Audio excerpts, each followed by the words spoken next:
Hello and welcome. सर्वांचं स्वागत आहे कराडसर maths क्वेश्चनमध्ये.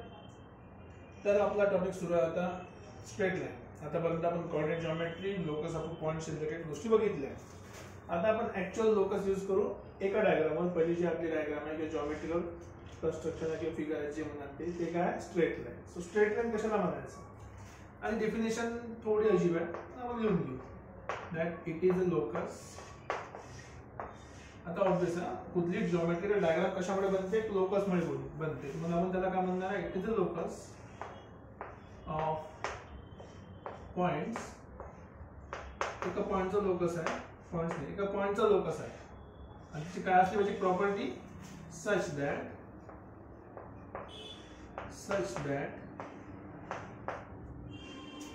Any two points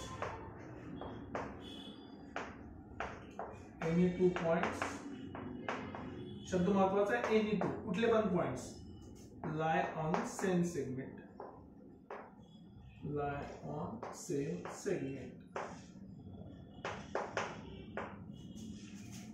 okay. आता हा थोडासा एक अजीबोगरीब प्रॉब्लेम आहे. ठीक आहे,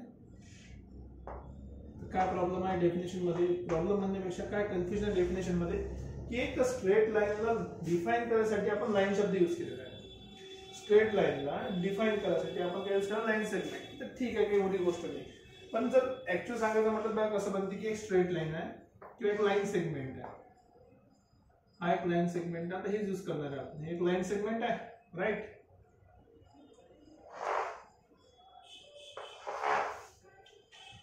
एक्स एक्सिस, वाय एक्सिस, ही एक लाईन सेगमेंट आहे. लाईन सेगमेंटचे कोऑर्डिनेट आपल्याला माहिती आहे. समजा हा आहे x1 y1, हा आहे x2 y2. ठीक आहे, याला पॉइंटला नाव दिलं आहे a, या पॉइंटला नाव दिलं आहे b. आता दोन लाईन, ह्या दोन पॉइंट म्हणून काय बनते, एक लाईन सेगमेंट बनली. आणि लाईन सेगमेंटवर असा कुठलाही पॉइंट, कुठले दोन पॉइंट, हे दोन पॉइंट घ्या किंवा हे दोन पॉइंट घ्या, तरी ते कशामध्ये राहतात, सेम लाईन सेगमेंटवर राहतात. तर मला हा पॉइंट यूज करायचा आहे. परत एकदा सांगतो काय आहे की आपल्याला म्हटलं की एक लाईन सेगमेंट आहे आणि लाईन सेगमेंटवरचे आपण कुठलेही दोन पॉइंट घेतले. हा एक लाईन सेगमेंट आहे, याच्यावरचे कुठलेही दोन पॉइंट, एक एक्स्ट्रा पॉइंट घेतला, हे दोन पॉइंट पकडा किंवा हे दोन पॉइंट पकडा, कशावर असले पाहिजे, सेम लाईन सेगमेंटवर. तर टीचा लोकस काढायचा. तेव्हा समजा आपण एक्स कॉमा वाय म्हणा, लोकस काढताना आपण त्याला काय लिहितो, एच कॉमा के लिहितो. ठीक आहे, आलं एच कॉमा के बेसिकली. मग आता आपल्याला बघा सॉल्व करताना काय, लोकस काढायचं. लोकस काढताना आपण काय करणार, जसे परपेंडिकुलर, जसे परपेंडिकुलर, जसे परपेंडिकुलर, ही लाईन, ही लाईन. आता बघा काय काय डेफिनेशन आपल्याला माहित आहे. हे जे पहिले डिस्टन्स आहे, हे पहिले डिस्टन्स किती आहे, हे पहिलं डिस्टन्स आहे आपलं, हे किती इथे इथपर्यंत x1 आहे. ठीक आहे, याच्या समोर जर आपण गेलो तिथपर्यंत काय टोटल h आहे, टोटल इथून इथपर्यंत h आहे. हे डिस्टन्स किती होणार, सो हे जे टोटल डिस्टन्स आहे h. ठीक आहे, दिस इज h, दिस इज आहे x2. सेम लॉजिक तुम्ही माझ्यासोबत लावू शकता.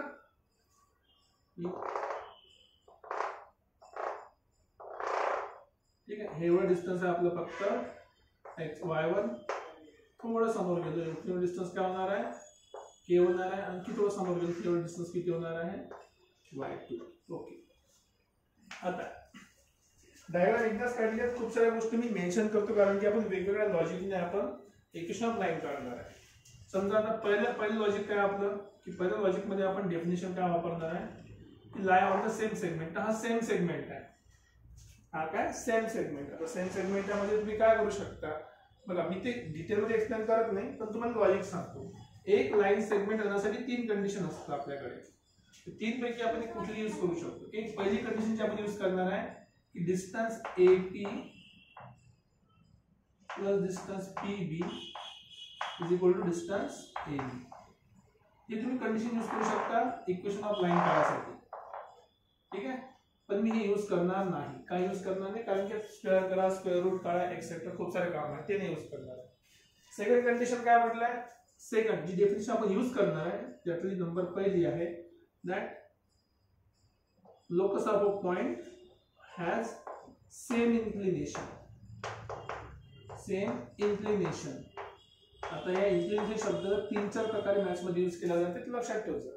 कुठे डिपेंड करते काय यूज करणार आहे. इन्क्लिनेशन म्हणते कुठे कुठे तुम्ही याला स्लोप म्हणता, कुठे तुम्ही या गोष्टीला ग्रेडियंट पण म्हणता. ठीक आहे. काही ठिकाणी याला फॉर्म मध्ये पण यूज केला जाते, y2 minus y1 upon x2 minus x1. काही ठिकाणी तुम्ही याला असं पण लिहू शकता dy बाय dx डेरिव्हेटिव्हच्या फॉर्म मध्ये. सो कुठल्याही फॉर्म मधल्या बेसिकली काय आहे, सेम आहे. आणखी एक शेवटी गोष्ट राहिली, इन्क्लाइन करणं म्हणजे काय बघा, ही लाईन थोडीशी तिरपी केली आहे म्हणजे काहीतरी अँगल आला.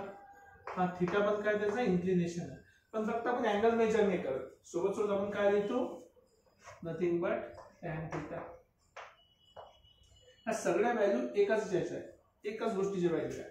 कशाच्या, slope, gradient, inclination, dy by dx, y2 minus y1 upon x2 minus x1, tan theta, हे सगळे मिळून एकच व्हॅल्यू बनवते, त्याला आपण म्हणतो या टर्म मध्ये m. त्याचं नोटेशन काय, m आहे स्ट्रेट लाईन मध्ये. ओके, तर ठीक आहे, यूज करू आपण.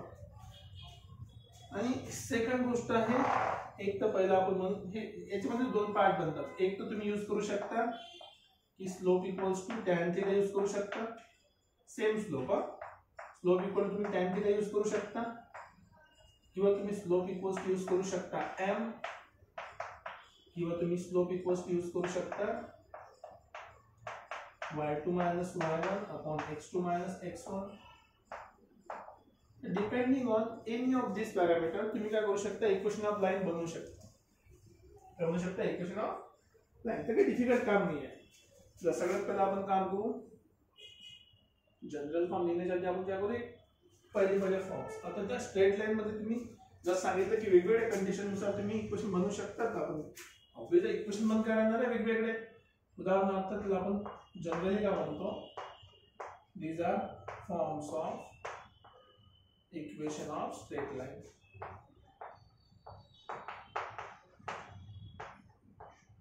Forms of equation of straight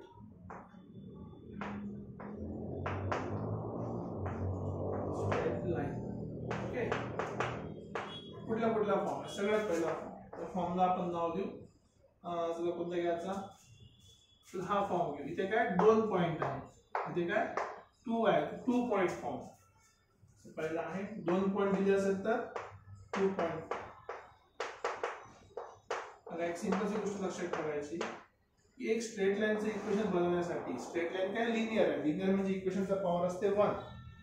किती व्हेरिएबल असतील याच्यामध्ये, सध्या 2 व्हेरिएबल आहे, x आणि y. पुढे जाऊन 3 पण येऊ शकतात, सध्या आपल्याकडे 2 आहे. तर कधी लाईनचं इक्वेशन बनवण्यासाठी आपल्याला 2 व्हेरिएबल लागतात, किंवा 2 इक्वेशन लागतात, 2 कंडिशन लागतात. कुठल्या 2 कंडिशन आहे, एक तर आपल्याला स्लोप माहित पाहिजे, एक आपल्याला गिवन कंडिशन माहित पाहिजे. इथे काय गिवन आहे आपल्याला, 2 पॉइंट गिवन आहे. सो लेट ती युजफुल डायग्राम की पॉइंट ए आहे आपला x1 y1, पॉइंट बी आहे आपला x2 y2, आणि ज्याचा लोकस काढायचा तो आहे पॉइंट पी, ज्याचं नाव आहे h, k. आता ओके, 2 पॉइंट फॉर्म मध्ये बेसिक कंडिशन यूज करणार, दोघांचा स्लोप कसा आहे, सेम.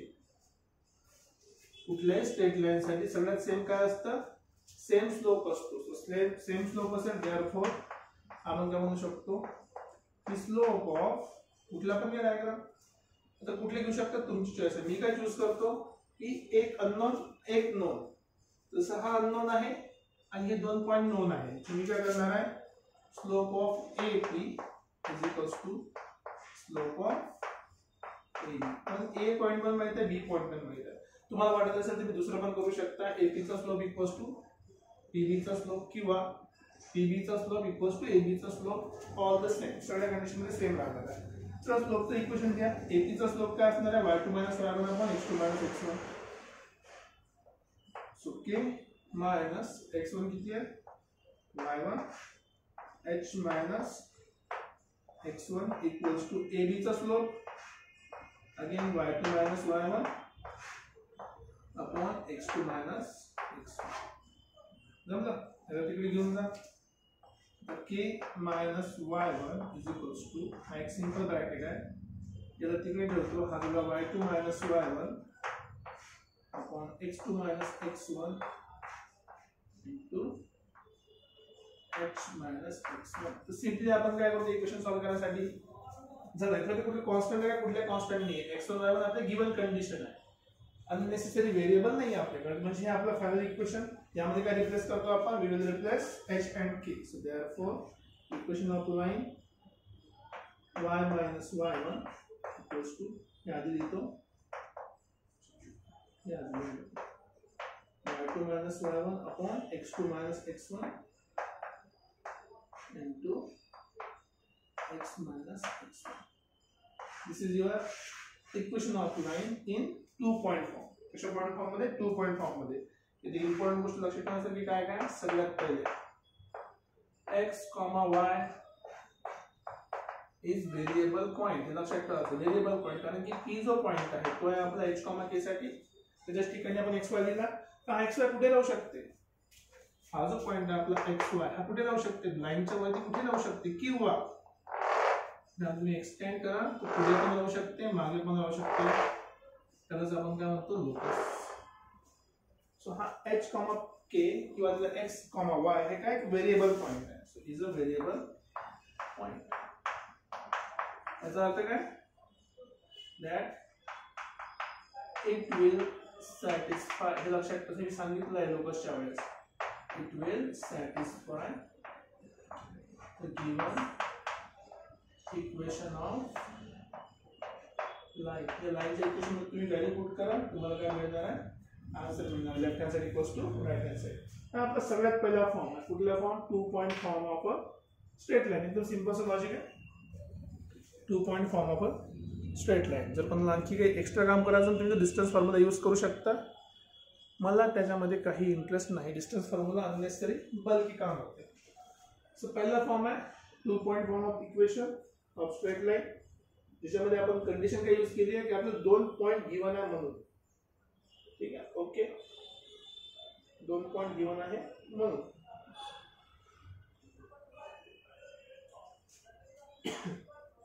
ओके, आता 2 पॉइंट फॉर्म आपल्याला मिळाला आहे. आता आपण काय करू, याच्याशी रिलेटेड 2 पॉइंट्स नाही, जस्ट लाईनशी रिलेटेड काही गोष्टी समजून घेऊ. ठीक आहे, मी थोडं इरेज करतोय गोष्टी. एक इम्पॉर्टंट पॉइंट्स आपण लिहू शकतो. तर आपल्याला एक गोष्ट समजली आहे की स्लोप म्हणजे काय होते, y2 minus y1 upon x2 minus x1. तुम्ही याला उलट पण लिहू शकता, कोणी म्हणून सर असंच लिहायचं का, नाही उलट पण लिहिलं तरी चालते, पण लक्षात ठेवा इनिशियल पॉइंट मधून फायनल गेला तर खाली पण इनिशियल पॉइंट मधून फायनल गेला पाहिजे, तरच ते ऍक्शन करेक्ट राहत, नाही तर चुकीचं होऊन जाते. ओके, आता इम्पॉर्टंट पॉइंट काय काय शिकण्यासारखं आपल्याकडे 2 शब्द आहे. एक tan θ is equals to m, त्याचंच नाव काय आहे, स्लोप आहे. कुठे ग्रेडियंट यूज केला जाते, कुठे काय. आता स्लोपशी रिलेटेड गोष्ट बघू आपण काहीतरी थोडंसं इंटरेस्टिंग फॅक्ट आहे बघा. काही स्टँडर्ड गोष्टी माहित असल्यावर तुम्हाला समजा एक्स ऍक्सिस आहे ही वाय ऍक्सिस आहे, ऑलरेडी माहिती आहे. जेव्हा कधी आपण स्लोपची गोष्ट करतो, स्लोप म्हणजे काय, x2 minus x1 y2 minus y1. ठीक आहे, या दोन गोष्टीचा प्रॉपर रेशो म्हणजे आधी y2 minus y1 upon x2 minus x1 किंवा tan θ. tan θ म्हणजे θ काय, θ is the inclination of line. हमेशा आपण अँगल कुठून मेजर करतो, इन अँटी क्लॉकवाइज डायरेक्शन. समजा ही माझी लाइन आहे, हा झाला θ अँटी क्लॉकवाइज डायरेक्शन ने, या लाइनचा स्लोप, या लाइनला नाव दिलं काहीतरी आपण, लाइन म्हणजे L म्हटलं. So therefore slope of a line,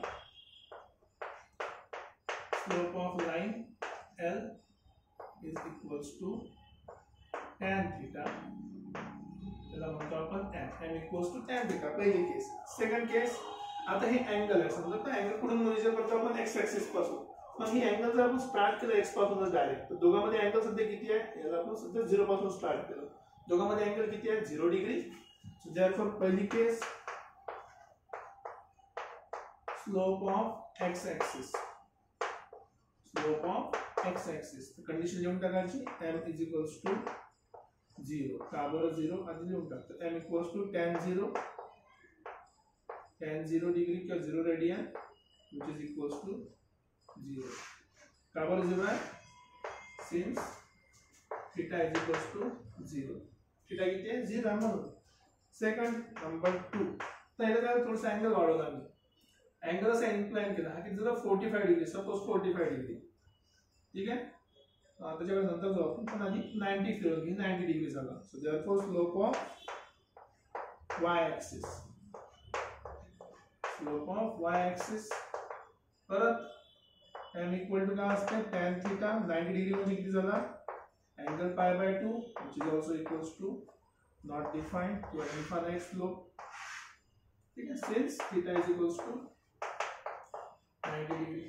आता दोन स्टँडर्ड स्लोप मग कशी माहित असले पाहिजे की जर आपली एक लाईन 45 डिग्री इन्क्लाइंड असेल म्हणजे समजा माझ्याकडे एक्स ऍक्सिस आहे वाय ऍक्सिस आहे एक्स ऍक्सिस आणि वाय ऍक्सिस आहे ठीक आहे एक लाईन आहे ते 45 डिग्री इन्क्लाइंड ठीक आहे हे झाली 45 डिग्री इन्क्लाइंड ठीक आहे दुसरी लाईन आहे ही माझी टोटल इन्क्लिनेशन एक्स पासून पहिले लक्षात ठेवलं हे जरा 135 डिग्री इन्क्लाइंड ओके सो आपल्याकडे दोन स्पेशल लाईन आहे So if theta is equals to 45 degree किंवा याला आपण π/4 म्हणू शकतो ठीक आहे 45 degree π/4 then slope is equals to 1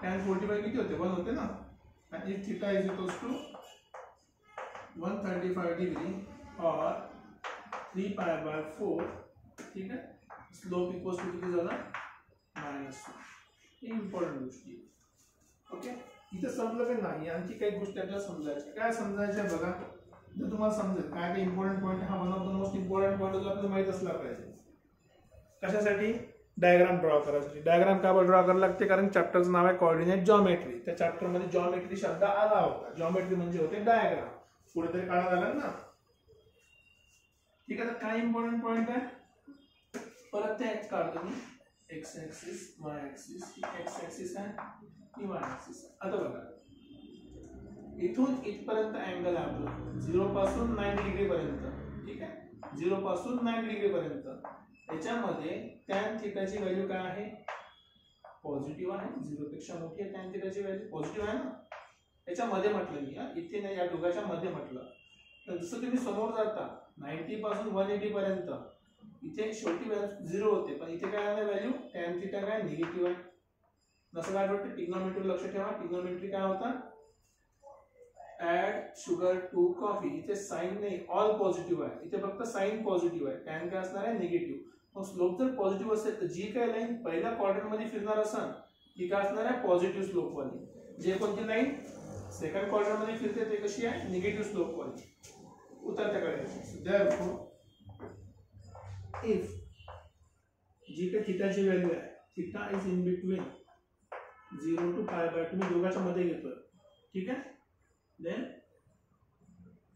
angle काय ॲक्यूट अँगल आहे सरळ म्हणून अँगल कुठला आहे ॲक्यूट अँगल याचा अर्थ काय झाला tan थीटा पॉझिटिव्ह म्हणजे स्लोप इज आता इथे प्रॉब्लेम का ते खूप लोक समजते की स्लोप असं ठेवला इन्क्लाइन असं ठेवला इन्क्लाइन ते वेगळं आहे नाही दोन्ही केसमध्ये इन्क्लिनेशनच आहे डिपेंड कशावर करते तुम्ही अँगल कुठून मेजर करताय इथून मेजर केला तर हा इन्क्लाइन झाला तर तुझं इथून मेजर केला तर तो ऑब्ट्यूज अँगल झाला तर परत निगेटिव्ह स्लोप येणार तर हमेशा मेजर करताना anti clockwise direction with positive x axis the slope is positive ठीक आहे स्लोप पॉझिटिव्ह झाला आणि तुमची डायग्राम हमेशा या केसमध्ये येणार तुमची स्ट्रेट लाईन काय येणार अँगल 90 पेक्षा छोटा आहे कुठे पण लाईन इथे काढा इथे काढा इथे काढा कुठे पण काढा पण या केसमध्ये वर्टिकल आणि हॉरिझॉन्टलच्या मध्ये ठीक आहे हॉरिझॉन्टल आणि वर्टिकलच्या मध्ये बघा सेकंड केस मध्ये इफ थीटा 90 पेक्षा मोठा आहे बट 180 पेक्षा छोटा आहे हा कोणता अँगल झाला हा झाला ऑब्ट्यूज अँगल याचा अर्थ काय झाला स्लोप निगेटिव्ह जर तुमची जी लाईन आहे ती कशी येणार आहे अशी उतरत्या करायची लाईन कशी येणार अशी उतरती जी या ठिकाणी अशी आडवी येणार आहे इन केस हे पॉझिटिव्ह स्लोप वाली लाईन आहे आणि ही निगेटिव्ह स्लोप वाली लाईन आहे जेव्हा का तुम्हाला स्लोप माहित पडला प्लस आहे की मायनस आहे तर हमेशा काय लिहायचं इन्क्लाइन किंवा डिक्लाइन हे आपल्याला समजून जाईल एका झटक्यात त्यासाठी हा पॉईंट आपल्याला हमेशा समजला पाहिजे राईट काही इम्पॉर्टंट इन्फॉर्मेशन आहे जे स्लोपशी रिलेटेड आपल्याला माहिती असल्या पाहिजे ओके आपण फक्त एकच फॉर्म बघितलाय आणि स्ट्रेट लाईन असते का ते समजून घेतलाय अजून त्याच्यावर इक्वेशन किंवा क्वेश्चनवर पोहोचलेलो नाही आहे ठीक आहे अशी काही गोष्टी तुम्हाला छोटे एक्सप्लेन करतो जसं उदाहरणार्थ स्लोप आपण एक्स ऍक्सिस तर काढलाय, एक्स ऍक्सिसचा स्लोप किती काढलाय 0. म्हणजे कंपल्सरी काय ऍक्सिसचा स्लोप 0 असला पाहिजे एक्स ऍक्सिसचा. म्हणजे म्हणण्याचा अर्थ काय की मी एक लाईन ड्रॉ करू शकतो पॅरलल. जर एखादी लाईन एक्स ऍक्सिसला पॅरलल असली, line parallel to X axis, याचा पण अँगल किती राहणार आहे 0. सो बेसिकली हा स्लोप कशाचा आहे, line parallel to X axis.